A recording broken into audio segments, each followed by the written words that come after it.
Hello there, and welcome to Sleepy Wilds. Tonight's story is Peter Pan, the classic tale by J.M. Barrie, told slowly and gently to help you drift off to sleep. I haven't set up any kind of membership just yet, though I may look into that down the road, so for now, if you'd like to hear more stories like this one, the best way to support the channel is simply liking the video and subscribing, and letting me know in the comments which story you'd like to hear next. Now, get yourself comfortable, settle into bed, and take a nice, slow breath with me. Let's begin. All children, except one, grow up. They know quite soon that they will grow up, and the way Wendy knew was this. One day, when she was 2 years old, she was playing in a garden, and she plucked another flower and ran with it to her mother.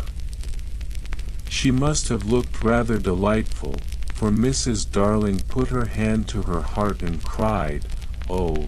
why can't you remain like this forever?" This was all that passed between them on the subject, but from that time on, Wendy knew that she must grow up. You always know after you are 2. 2 is the beginning of the end. Of course, they lived at 14, and until Wendy came, her mother was the chief one. She was a lovely lady, with a romantic mind and such a sweet, mocking mouth. Her romantic mind was like the tiny boxes, one within the other, that come from the puzzling East. However many you discover, there is always one more. And her sweet, mocking mouth had one kiss on it that Wendy could never get, though there it was, perfectly conspicuous in the right-hand corner. Mr. Darling won her by a stratagem, which he never fully explained, and she loved him dearly. Their nursery was, I suppose, the most delightful room in the whole house, and their nurse, a very particular kind of nurse, was a Newfoundland dog called Nana. The whole arrangement had come about in a rather practical way, since the Darlings, before Wendy was born, had spent a good deal of time calculating whether they could afford to have children at all, weighing sums on paper, adding and subtracting, until Mr. Darling triumphantly declared that they could manage, and Wendy arrived shortly after, followed in time by John, and then by Michael.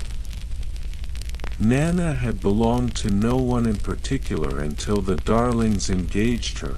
but she had always thought children important, and the Darlings had become acquainted with her in Kensington Gardens, where she spent most of her spare time peering into perambulators. Mrs. Darling first met her when Nana was still quite young, and thought so highly of her that she engaged her on the spot. Mr. Darling was a little uneasy at first about having a dog as nurse, for the neighbors would surely talk, but Nana proved to be quite the treasure. She had a genius for knowing when a cough was a cough and not merely a means for attracting attention, and she believed to her last day in old-fashioned remedies. It was a lesson in propriety to see her escorting the children to school, walking sedately by their side when they were behaving, and butting them back into line when they strayed.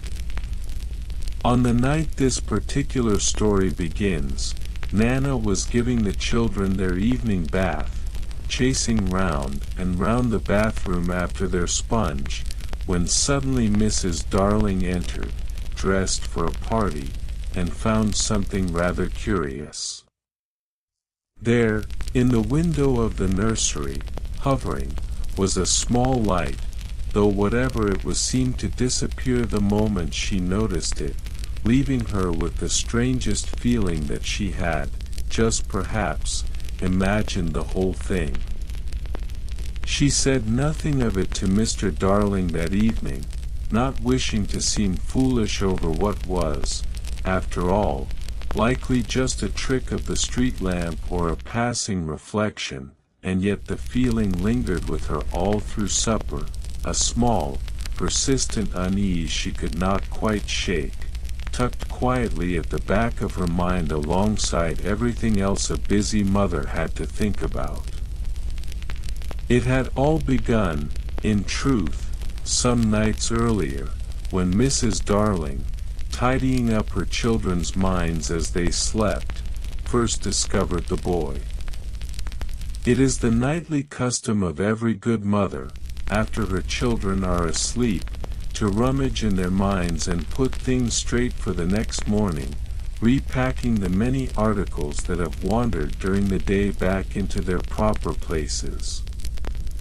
While she went through her children's minds, she came across all sorts of odd things, some quite trivial, others so serious it startled her,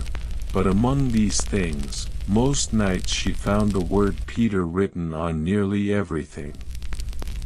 She did not know any Peter, and yet he was here and there in Wendy and John's minds, while Michael's mind was as yet only the faintest suggestion of a mind at all. "Yes, I do know him," Wendy admitted, when questioned about it. "He is rather cocky, you know."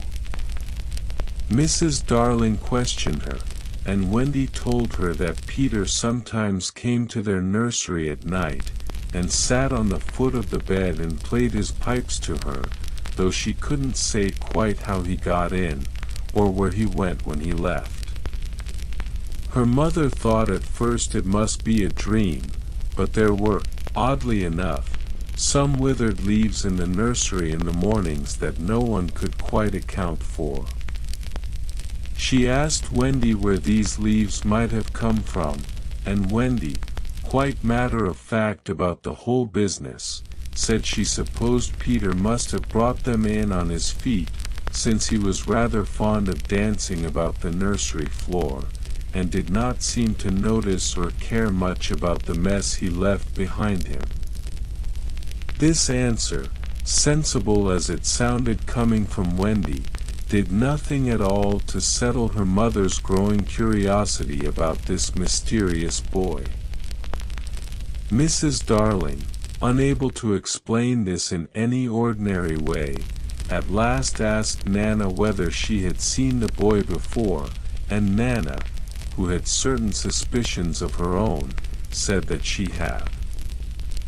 On one particular night, hearing a strange sound, Nana had discovered, at the window, someone about to leave, someone accompanied by the strangest little light that danced and flitted about the room. She had shut the window quickly, hoping to trap whoever it was, but was too late, and only managed to snap off, with the window, the intruder's shadow, which he had been unable to get out quickly enough. You may be sure Mrs. Darling examined this shadow most carefully, but it was quite the ordinary sort of shadow. Nana had no doubt as to what was the best thing to do with it, and hung it out of the window, saying, "It is sure to want to fly away again, and if we leave it hanging there, it will soon come back for it." But alas, Mrs. Darling could not leave it hanging out of the window. It looked so like a wash that was dropping in on the establishment, lowering the whole tone of the nursery, and so she rolled it up carefully and put it away, for the time being, in a drawer. She meant to mention the whole odd affair to Mr. Darling that very evening, over their tea, but as often happens in busy households, one thing led to another, the day's small errands and conversations crowding in, and somehow the strange shadow, folded quietly in its drawer, slipped entirely from her mind until it was very much too late to matter. Let us pause here for a moment, and simply rest in the quiet of this particular evening. Picture the nursery at 14, warm lamplight glowing softly, 3 small beds arranged neatly in a row, Nana moving gently about, checking that all was well before the household settled for the night. Outside, London stretches quietly beneath a darkening sky, chimney pots and rooftops fading slowly into the deepening blue of evening. It is the sort of ordinary evening that feels, somehow, as though something is about to happen, though nothing quite yet has, the strange dancing light still only a faint memory in Mrs. Darling's mind, the mysterious shadow still folded quietly away in its drawer, waiting. Somewhere beyond the window, high above the rooftops, the second star to the right twinkles faintly, exactly where, though none of the Darlings yet know it, the road to Neverland is said to begin. We will continue shortly, following what happens on this particular night, when Mr. and Mrs. Darling go out to a party, leaving Nana and the children alone in the nursery. On the night in question, Mr. and Mrs. Darling had been invited to a dinner party at number 27, just across the way, and so, though it was against Nana's wishes, they left the children in her care while they went out. Nana had been unwell that evening, sneezing a little more than usual, and Mr. Darling, in his particular way, had insisted she be chained up outside for the night, believing the fresh air might do her good, and rather annoyed that a dog should be given quite so much authority over the household. Mrs. Darling felt rather uneasy about the arrangement, and before she left, she went round to each bed, tucking the children in gently, kissing them all good night.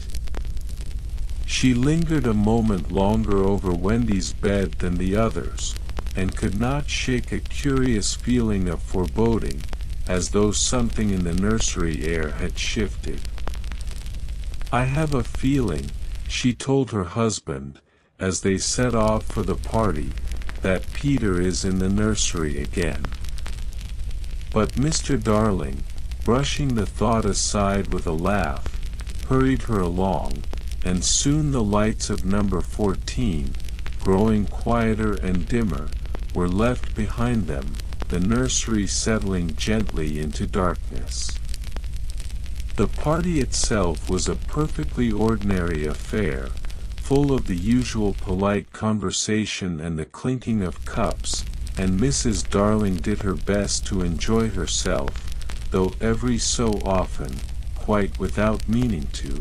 her thoughts drifted back to the nursery, to the 3 small beds and the quiet, watchful darkness she had left behind, and to that same persistent, uneasy feeling she could not quite shake off. Now, with Nana chained outside and Mr. and Mrs. Darling away at their party, the nursery lay quiet, the 3 children fast asleep, the night lamps burning low and steady beside each bed. And it was into this stillness, this warm and unremarkable quiet, that Peter Pan came flying, accompanied by a small, bright, darting light, no larger than a fist, that flitted restlessly about the room like a living flame. This light was Tinker Bell, though of course the children did not yet know her name, and she was, at that particular moment, in rather a temper, having lost, some nights earlier, her own shadow to the very drawer where it now lay folded. Peter had come back for it, hoping to find it still hanging where Nana had left it, and was searching about the room, quite frantically, opening drawer after drawer. At last, he found it, and in his excitement, tried to stick it back on with a bit of soap from the bathroom, which, of course, would not do at all. Sitting on the floor, quite distressed, unable to make his shadow properly attach itself again, Peter began, very softly, to cry. He had, in fact, tried a great many times already that evening to fasten the troublesome shadow back into place, growing more frustrated with each failed attempt, until finally, worn out and quite at the end of his patience, he simply sat down upon the floor in the middle of the nursery and gave into a small, quiet fit of despair, his shoulders shaking softly in the dim glow of the night lamps. It was this soft crying, this small, sad sound in the darkened nursery, that at last woke Wendy, who sat up in bed and, seeing a stranger sitting on the floor, was more curious than frightened. "Boy," she said, "why are you crying?" Peter could be exceedingly polite when the occasion demanded, and rose at once, bowing to her most beautifully. He told her his trouble, that his shadow simply would not stick, and Wendy, feeling this was rather a domestic sort of problem, offered at once to sew it on for him properly, since he had clearly been going about it all wrong. She fetched her needle and thread, and though Peter winced a bit at the sewing, feeling it rather odd to have his own shadow stitched to his feet, it worked splendidly, and soon he was dancing about the room in delight, quite forgetting, for the moment, to thank her at all, though Wendy did not seem to mind terribly. Instead, feeling suddenly very grown up indeed, she offered him a kiss, which Peter, not quite understanding what a kiss actually was, took to be a small object, and held out his hand, quite politely, to receive it. Wendy hesitated only a moment, charmed by his innocent misunderstanding, before deciding it would be far simpler, and considerably less embarrassing for everyone involved, to give him something else entirely rather than attempt to explain the whole business of kissing to a boy who so clearly had no experience of ordinary manners at all. Wendy, seeing his confusion, and rather charmed by it, gave him a thimble instead, letting him believe it was a kiss, which Peter accepted quite happily, none the wiser. In turn, wanting to be equally generous, he gave her an acorn button from his own coat, which Wendy, delighted, hung at once on a chain around her neck. It was during this exchange that Peter first told Wendy of Neverland, the island where he lived, and of the lost boys who lived there with him, boys who had fallen out of their perambulators when their nurses were looking the other way, and who, if not claimed within 7 days, were sent off to Neverland to be cared for. He spoke of mermaids, and pirates, and fairies, and of Tinker Bell, still hovering somewhere nearby, listening rather jealously to every word Peter said to this new girl. Wendy, entranced, asked whether he ever came back to visit, and Peter admitted he had come, several nights now, simply to sit outside her window and listen to the stories her mother told, since he himself had no mother of his own, and rather liked hearing about them from a comfortable distance. This admission, said so simply and without any real self-pity, touched Wendy deeply, and she found herself thinking, not for the first time that evening, how strange and wonderful it was that a boy could fly, and speak with fairies, and know pirates by name, and yet still long, in his own quiet way, for something as ordinary as a mother's bedtime story drifting softly through an open window. Peter, delighted with how well the evening had gone so far, and rather taken with the idea of a girl in Neverland who could tell stories to the lost boys, asked Wendy whether she might like to come along with him, to be, as he put it, a proper mother to the boys there. Wendy, torn between the wonderful strangeness of the idea and her own sleepiness, hesitated only a moment before her excitement won out entirely. She woke her brothers, John and Michael, to tell them the news, and though groggy at first, they too were soon caught up in the excitement of it all, particularly once Peter demonstrated, quite casually, that he could fly, sprinkling a little fairy dust from Tinker Bell over each of them in turn, and teaching them the happy thought needed to lift gently off the nursery floor. One by one, rather unsteadily at first, then with growing confidence, Wendy, John, and Michael rose up into the air of their own nursery, circling delightedly around the beds and the fireplace, entirely forgetting, for the moment, that they had ever been ordinary children at all, tucked safely into ordinary beds, in an ordinary house on an ordinary street in London. Peter watched them with obvious pride, calling out encouragement as Michael wobbled dangerously close to the ceiling, and John, quite delighted with himself, attempted a somewhat clumsy loop around the fireplace, and outside the window, the whole wide night sky waited, vast and starlit, ready to carry all four of them far beyond London, toward the second star to the right, and straight on till morning.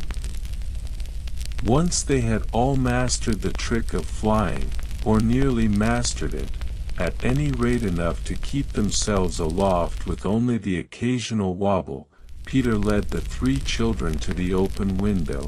and out into the cool night air they went, rising higher and higher above the rooftops of London, the whole city spread out beneath them like a glittering carpet of small, twinkling lights. Wendy, John, and Michael looked down in wonder at the streets and squares growing smaller beneath them, at the dark ribbon of the river winding through it all, and felt, each of them, a curious mixture of excitement and the faintest twinge of homesickness, though none of them said so aloud, not wanting to spoil the wonder of the moment with anything so ordinary as doubt.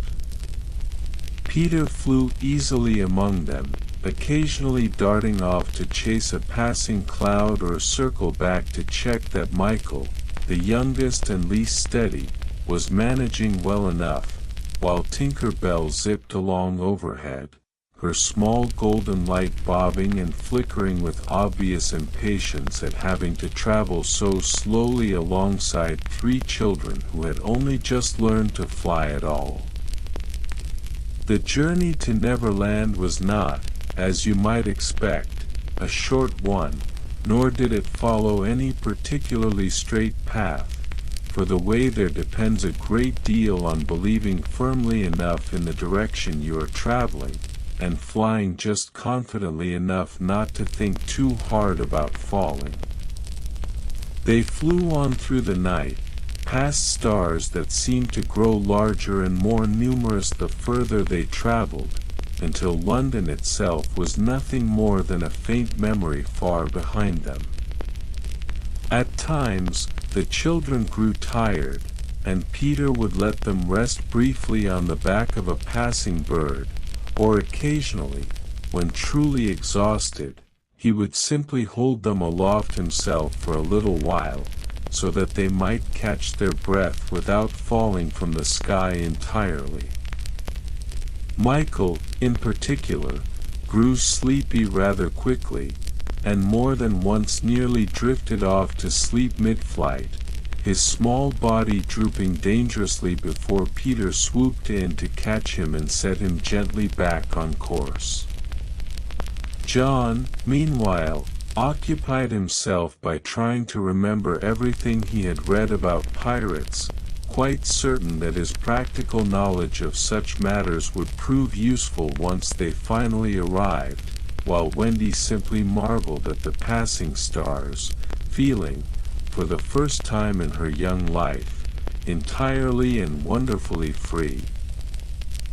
At last, after what felt like a great many hours, though time itself seemed to behave rather strangely during the whole journey, Peter pointed down toward a small, mysterious-looking island, its shores lit faintly by moonlight, dense forests crowding its interior, and here and there the flickering glow of what might have been campfires scattered across it. "Neverland," Peter announced proudly, and the children peered down eagerly, trying to make out every detail.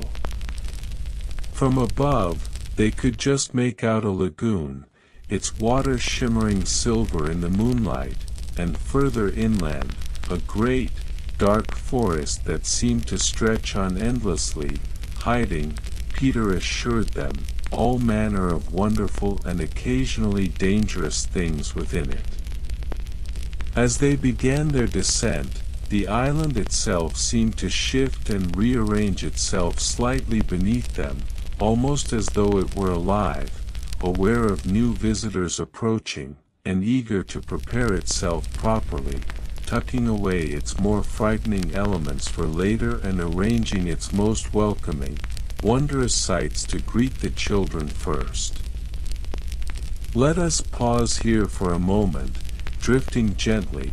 and simply picture this remarkable island resting quietly below.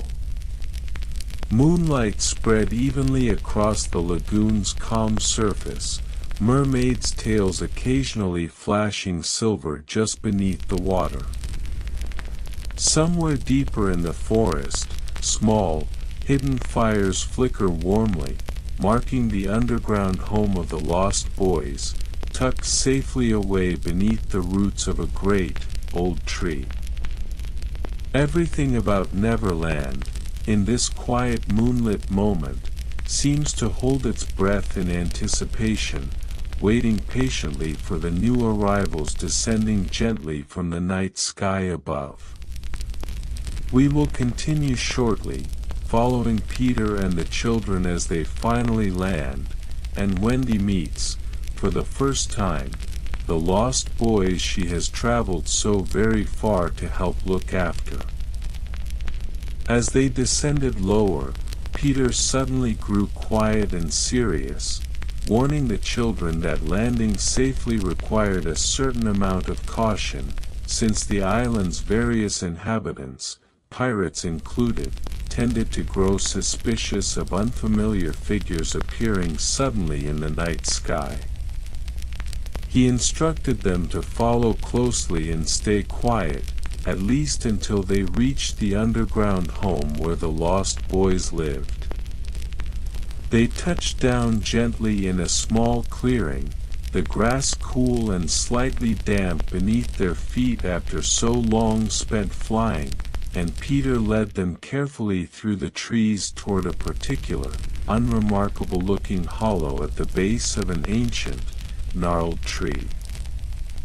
Hidden here, cleverly concealed beneath roots and moss, was the entrance to the underground home, accessible only by a series of hollow trunks, each one specifically sized to fit a particular lost boy, so that only those who truly belonged could easily slip through.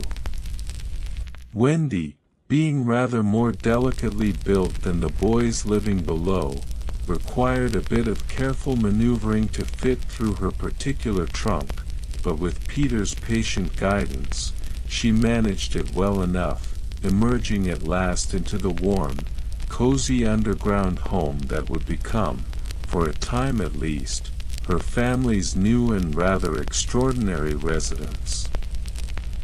The underground home, when Wendy finally saw it properly by the light of a cheerful, crackling fire, turned out to be considerably cozier and more charming than she had expected, a single large room serving as bedroom, kitchen, and gathering place all at once, with small beds arranged around the walls for each of the lost boys currently living there. There were, at the time Wendy arrived, 6 lost boys altogether, each with his own particular name and personality: Toodles, the most unfortunate and frequently overlooked; Nibs, the most cheerful and easily excitable; Slightly, who fancied himself considerably more sophisticated than the others; the twins, who were rarely mentioned separately since even Peter struggled to properly distinguish between them; and Curly, who bore an unfortunate tendency to be blamed for whatever mischief had actually been caused by someone else entirely. The boys, upon seeing Wendy emerge from the tunnel, were initially uncertain what to make of her, some of them, mistaking her for a rather large and unusual bird, nearly shot an arrow in her direction before Peter, arriving just in time, called out urgently for them to stop, explaining hastily that this particular visitor was, in fact, a proper girl, and moreover, one who had come specifically to be their mother. This announcement caused a considerable stir among the lost boys, none of whom had ever actually had a proper mother before, and they gathered around Wendy with wide, curious eyes, uncertain quite how one was meant to behave in the presence of such a remarkable figure. Wendy, for her part, rose to the occasion admirably, settling herself into a comfortable chair near the fire and declaring, with all the authority she could muster, that she would very much like to hear all their names, and perhaps a story or two about their various adventures, before deciding exactly how best to look after them all properly. The boys, delighted by this warm and motherly reception, began talking all at once, each eager to share his own particular tale, until Wendy, laughing gently, insisted they take turns, one at a time, so that she might properly hear each and every story without missing a single detail.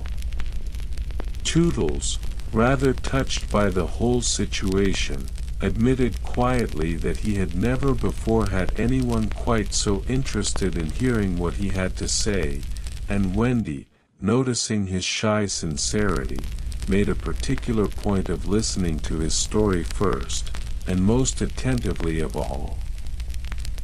As the evening wore on, Wendy busied herself settling the boys properly into their beds, tucking blankets snugly around each one, much as her own mother had always done for her back in London, and the boys, unused to quite so much gentle attention, settled down more peacefully than they had in a very long while. Peter, meanwhile, sat somewhat apart from the others, watching the whole scene with a curious expression, part pride, part something else he could not quite name, an odd feeling that stirred whenever he watched Wendy fussing so naturally and warmly over the boys, almost as though some small, forgotten part of himself recognized, distantly, what it might have felt like to have a proper mother of his own. He said nothing of this feeling aloud, being far more inclined toward adventure and boasting than quiet reflection, but as the fire slowly burned lower and the underground home settled into peaceful stillness, Peter lingered nearby a little longer than usual, listening to the soft, contented breathing of boys who, for the first time in a long while, felt properly and thoroughly looked after. Let us rest here for a moment longer, picturing this warm, quiet scene beneath the roots of the great old tree. Firelight flickering gently across sleeping faces, Wendy settling herself comfortably nearby, already beginning to feel, despite the strangeness of everything around her, remarkably at home in this curious underground world. Somewhere above, the forest rustles softly in a light night breeze, while further off, the lagoon continues its quiet, silvery shimmer beneath the moon. Tinker Bell, perched on a small shelf carved into the wall, watches Wendy with a rather suspicious, narrowed expression, not entirely pleased with this new arrangement, though even she, in her own small and jealous way, cannot help but notice how peacefully the boys are sleeping tonight, tucked in more snugly than they have been in quite some time. We will continue shortly, following what happens as morning arrives, and Wendy begins her very first full day as mother to the lost boys of Neverland. Bringing together everything explored so far in this gentle story, a clear picture begins to settle into place. Wendy, John, and Michael, once ordinary children tucked safely into their London nursery,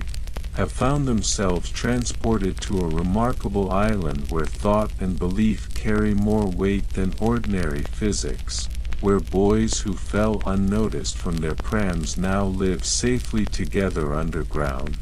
and where Peter Pan, forever young,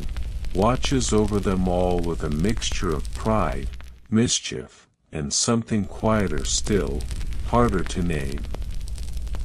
Wendy has already begun settling naturally into her new role, mothering 6 boys who have never quite had one before,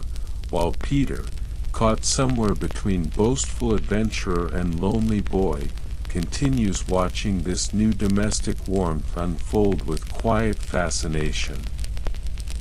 There is still more of this gentle adventure left to explore, mermaids waiting in the lagoon, pirates lurking somewhere among the trees, and the particular, curious dynamic between Peter and Wendy still slowly unfolding as their time together in Neverland continues. Morning in Neverland arrived rather differently than it did back in London, the light filtering down through the leaves above the underground home in soft, golden shafts, waking the lost boys one by one with considerably more cheerfulness than any ordinary London morning ever managed. Wendy, who had slept remarkably well for someone in such strange and unfamiliar surroundings, rose early and set about the business of properly organizing breakfast, a task she approached with the same brisk efficiency her own mother might have shown back home. The boys, delighted by this new arrangement, gathered eagerly around as Wendy began sorting through the various provisions kept in the underground pantry, humming softly to herself as she worked, much the way she imagined a proper mother ought to hum while preparing a meal for her children. Toodles, ever eager to help despite his tendency toward minor mishaps, offered to fetch water, while Nibs busied himself gathering whatever wild fruit could be found nearby, returning triumphantly with an armful of berries he insisted were perfectly safe to eat, based entirely on his own previous experience of not yet having died from eating them. Peter, who generally cared very little for the practical details of meals, watched this whole domestic scene unfold with evident satisfaction, occasionally offering unhelpful suggestions that Wendy politely ignored, already settling comfortably into her new role as the underground home's cheerful, capable mother. After breakfast had been properly sorted and the boys sent off to their various morning activities, hunting, exploring, and the occasional practice duel with wooden swords, Wendy found a quiet moment to sit with Peter near the entrance to the underground home, curious to learn more about this strange, wonderful island and the boy who seemed so entirely at home within it. Peter told her, in his own scattered and boastful way, about the mermaids who lived in the lagoon, beautiful but rather unpredictable creatures who enjoyed combing their hair on the rocks and occasionally pulling careless visitors down into the water simply for the amusement of it. He spoke too of the pirates, led by the fearsome Captain Hook, a man Peter clearly relished discussing, recounting with obvious pride the story of how he had once cut off Hook's hand in a duel, feeding it afterward to a passing crocodile that had, ever since, developed rather an appetite for the rest of him as well. Wendy listened to all of this with a mixture of fascination and mild alarm, uncertain whether to be more impressed by Peter's evident bravery or concerned about the genuine dangers apparently lurking so close to where the boys spent their days. Peter, noticing her worried expression, laughed it off easily, assuring her that Hook, though certainly dangerous, had never yet managed to catch him, and was unlikely to start succeeding now. That very afternoon, eager to see the famous lagoon Peter had described so vividly, Wendy gathered the boys together for an expedition down to the water's edge, John and Michael trailing along excitedly, having settled quite comfortably into their new island life within just a single day. The lagoon, when they arrived, proved every bit as beautiful as Peter had promised, its water a brilliant, shifting blue, sunlight scattering across gentle ripples, and here and there, if one looked carefully enough, the occasional flash of a mermaid's tail disappearing beneath the surface. The boys immediately set about exploring the rocks scattered along the shoreline, while Wendy settled herself at a safe distance, mindful of Peter's earlier warnings about the mermaid's occasionally mischievous temperament. She watched with quiet amusement as Toodles attempted, rather unsuccessfully, to catch a glimpse of an actual mermaid up close, only to be met with nothing more than an unimpressed splash of water directly in his face for his trouble. Peter, meanwhile, entertained everyone with an impromptu demonstration of diving from increasingly higher rocks, clearly delighting in showing off his skill and fearlessness in front of his new audience, while Wendy, despite her better judgment, found herself laughing along with the rest of the boys at his increasingly dramatic and unnecessary flourishes. Let us pause here for a moment, drifting gently away from adventure, and simply rest in the warm, quiet beauty of this particular afternoon. Picture the lagoon spread out before us, sunlight scattering gold across its rippling surface, distant mermaid songs drifting faintly on the breeze, half heard, half imagined. The boys' laughter carries softly across the water, blending with the gentle lapping of waves against sun-warmed rocks. Wendy sits comfortably at the water's edge, watching over her new charges with the quiet satisfaction of someone who has found, quite unexpectedly, exactly the sort of purpose she did not know she had been missing. Peter dives once more, gracefully, into the clear water below, disappearing beneath the surface only to re-emerge moments later, laughing, thoroughly pleased with himself and the whole glittering afternoon around him. Somewhere further out across the lagoon, hidden among the rocks, shapes that might be mermaids, or might simply be shadows cast by the afternoon light, watched this small gathering with quiet, curious interest of their own. We will continue shortly, following the group as they make their way back toward the underground home as evening begins to settle gently over the island. As the afternoon light began to soften and lengthen, casting long shadows across the lagoon, Wendy gathered the boys together and began the walk back toward the underground home, mindful that even in a place as wonderful as Neverland, a proper mother still needed to think about supper and bedtime. The boys, tired now from an afternoon spent diving, splashing, and generally exhausting themselves in the lagoon, followed along more quietly than they had that morning, the day's adventures clearly beginning to catch up with them. Peter walked alongside Wendy, unusually thoughtful for someone normally so full of boastful energy, occasionally glancing sideways at her as though turning something over carefully in his mind.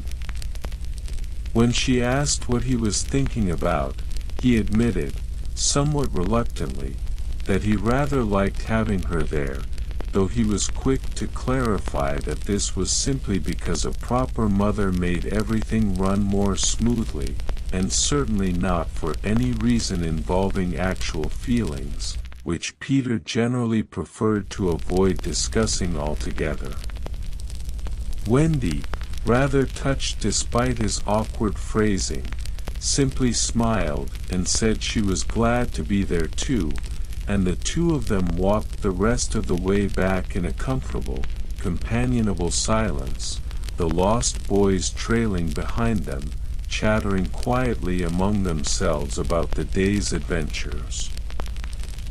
That evening, once the boys had been properly fed and settled into their beds, Wendy found herself telling them a story, much as she had once listened to her own mother do back in London, drawing on old, half-remembered tales and weaving in details from their own recent adventures until the boys listened, wide-eyed and utterly captivated, scarcely noticing as sleep gradually crept over them one by one. Peter listened too, sitting somewhat apart from the others as he often did, though this time he seemed to lean in a little closer than usual, clearly enjoying the story every bit as much as the boys themselves, even if he would never have admitted such a thing outright. When Wendy finished, and the last of the boys had drifted off to sleep, Peter lingered a moment longer, telling her, in his own roundabout way, that he thought she told stories rather better than most mothers he had overheard through nursery windows over the years. Wendy, pleased by the compliment despite its slightly odd delivery, thanked him warmly, and the two sat together for a little while longer near the dying embers of the fire, the underground home settling gradually into that particular, peaceful stillness that comes only after a full and happy day has finally drawn to its gentle close. Over the days that followed, life in the underground home settled into a comfortable, happy rhythm, mornings spent on adventures through the forest or down at the lagoon, afternoons filled with games and exploration, and evenings gathered warmly around the fire while Wendy told her stories and tucked each boy carefully into bed. The boys themselves grew steadily more attached to her, each in his own particular way, Toodles especially, who seemed to blossom under her attentive care in a way none of the others had ever quite noticed before. Peter remained, as ever, somewhat apart from this growing domestic warmth, content to watch it unfold around him rather than fully participate, though even he found himself drawn more and more into the comfortable routine Wendy had established, occasionally surprising everyone by joining in some small, homely task he would once have dismissed as far too ordinary for someone as adventurous as himself. It was, in its own quiet way, a rather idyllic stretch of time, the kind that feels, while you are living through it, as though it might simply continue on forever, untouched by anything so troublesome as pirates, or growing up, or the gentle, persistent pull of a home and family waiting patiently far across the sea. Yet even in Neverland, where time itself behaves rather more loosely than it does elsewhere, certain quiet thoughts have begun, gradually, to settle into Wendy's mind. She found herself, on occasion, thinking of her mother back in London, wondering whether she was terribly worried, and whether John and Michael, despite their evident enjoyment of island life, might not eventually begin missing home just as much as she sometimes did herself, particularly during the quieter, stiller moments just before sleep. She mentioned this once to Peter, carefully, not wanting to seem ungrateful for everything Neverland had so generously offered them, and Peter, growing unusually quiet at the subject, admitted that he himself never really thought much about mothers or home anymore, having decided, a very long time ago, that growing up simply was not for him, and that thinking too hard about such things only made a fellow feel rather melancholy for no particular reason. Wendy did not press him further that evening, sensing that this was a tender subject better left gently alone for now, though the conversation lingered quietly in her mind nonetheless, a small, persistent thread of homesickness weaving itself slowly through the otherwise wonderful tapestry of her days in Neverland. Let us rest here once more, picturing a quiet evening beneath the great old tree, firelight flickering softly across sleeping faces, the underground home settled into its familiar, comfortable stillness. Wendy sits a little apart from the others tonight, gazing thoughtfully into the dying embers, her mind drifting gently back toward London, toward her own mother's nursery, and the small, ordinary bed she once called her own. Peter, noticing her quiet mood, settles down nearby without quite knowing what to say, content simply to sit with her in comfortable silence, the kind shared easily between two friends who do not always need words to understand one another. Outside, the forest rustles gently in the night breeze, and somewhere far above, the same stars that once guided them here continue their slow, patient turning across the sky. We will continue shortly, gathering together everything that has unfolded so far in this gentle story, before turning toward whatever adventures still await Wendy and the boys in the days ahead. Bringing together everything explored across this section of our story, a warm and gentle picture continues to take shape. Wendy has settled comfortably into her role as mother to the lost boys, her days filled with lagoon adventures, evening stories, and the quiet satisfaction of watching 6 once lonely boys flourish under her attentive care. Peter, caught between his fierce independence and a growing, if reluctant, fondness for the domestic warmth Wendy has brought into their underground home, continues watching this new chapter of island life unfold with a mixture of pride and quiet uncertainty. Yet beneath all this happiness, a small, persistent thread has begun weaving itself through Wendy's days, a gentle homesickness she cannot quite shake, thoughts of her mother drifting back to her during the stillest, quietest hours before sleep. Neverland remains as wonderful and magical as ever, and yet even the most enchanted of islands, it seems, cannot entirely erase the quiet, steady pull of home and family waiting patiently across the sea. There remains still more of this gentle story left to explore, mermaids and pirates yet to properly cross paths with our small band of adventurers, and the quiet, unresolved question of just how long Neverland's particular magic can hold against the steady, patient call of home.